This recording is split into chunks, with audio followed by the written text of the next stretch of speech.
Please give a warm round of applause for Cecil Achord. Des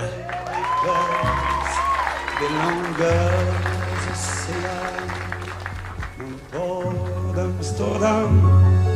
Il y a des marins qui mangent sur des nappes trop blanches, des poissons ruisselants. Right, how's everybody doing? Good.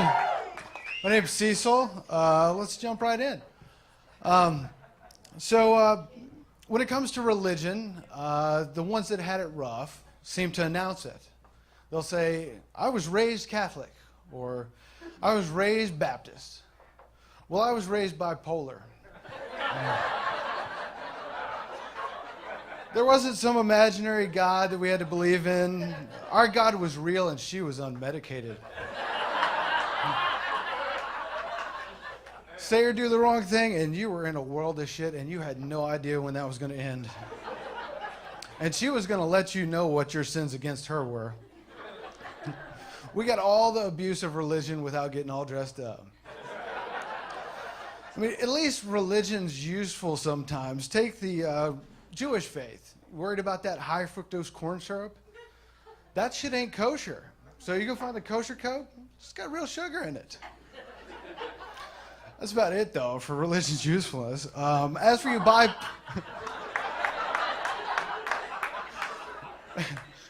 bipolar people, take your meds and spare us sinners.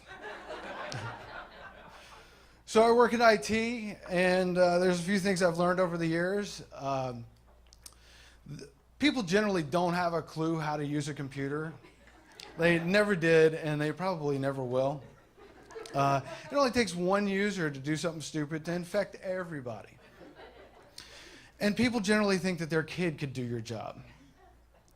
So for about a decade, I've been telling people that I whore my computer skills out for money. But now I've been to Amsterdam a few times, and I can tell you that maybe the word whore isn't the right word. It doesn't matter if you don't have a clue what to do with a whore.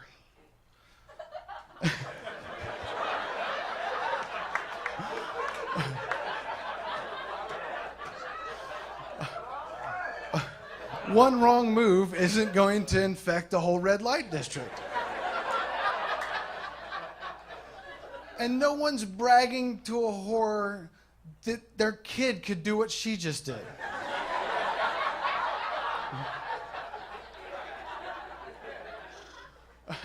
So I'm trying to be more social. I don't get out that much. I thought travel, especially international travel, could help me with that. There's a lot of cool shit to see in the world, and it does help you somewhat with your social skills. But you will be tempted to do things that are not legal here. Things that can appeal to a lonely guy such as myself. By all means, go do it. Just don't take it too far. Because you can find yourself one night in front of the computer browsing porn as you do.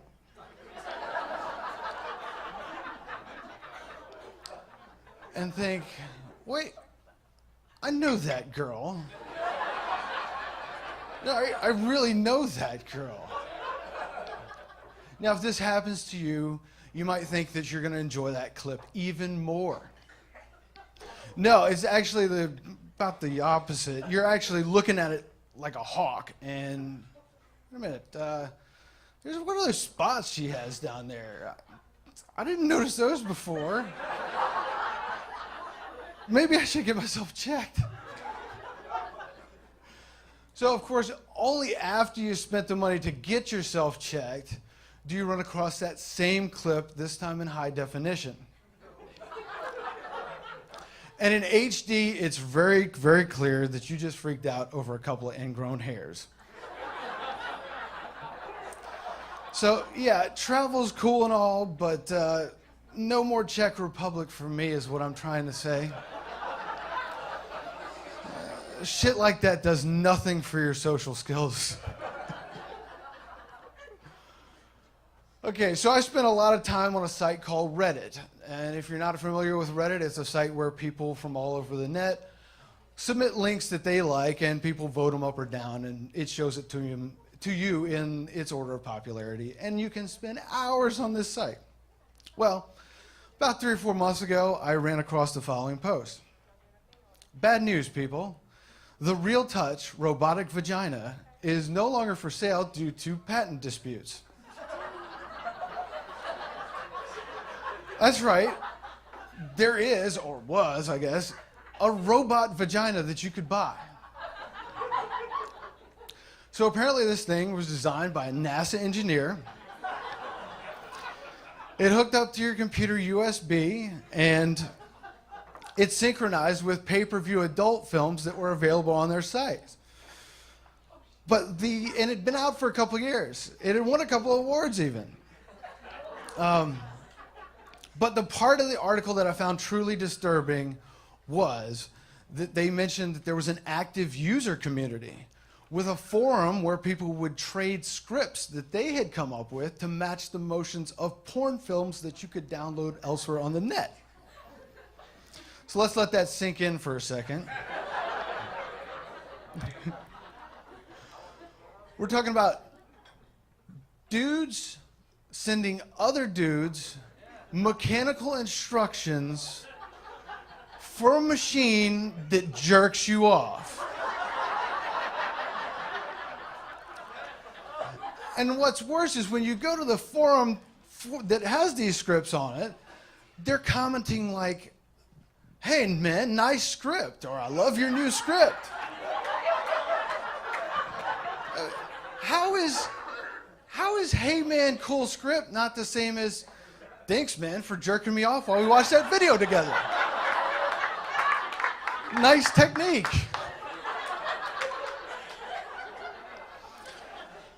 You know, it's good to see the public has taken a NASA engineer's dream and turned it into a truck stop glory hole.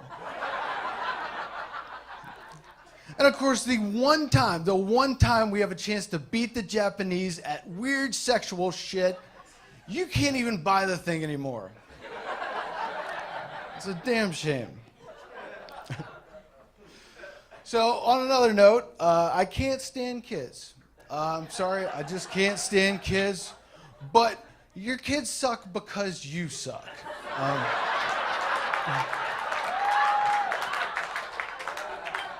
Your kids are not your pets. They're not status symbols. They're not achievements even. All this fake praise that you're giving them isn't helping them out. And protecting them from real shit that's happening in the world, that's not helping them either. It's just making for a bunch of useless people. But that's all right. People are useless. It doesn't matter. But the real tragedy here, is that it makes it damn near impossible to try and date a teacher. Now, I've tried in the past to go on dates with teachers. They will not stop talking about their work. Every kid apparently has ADD now because you won't go 5 minutes without shoving a video game or a phone in their face. Just shut them up. And how dare they give your kid a bad grade that they actually deserve? I don't want to hear about this shit on the date, right? Your kids suck because you suck, and it's messing with how I'm trying to get sucked.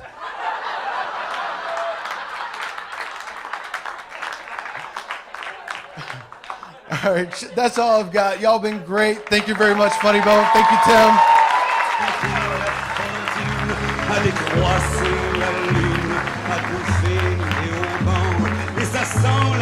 Keep it going for Cecil!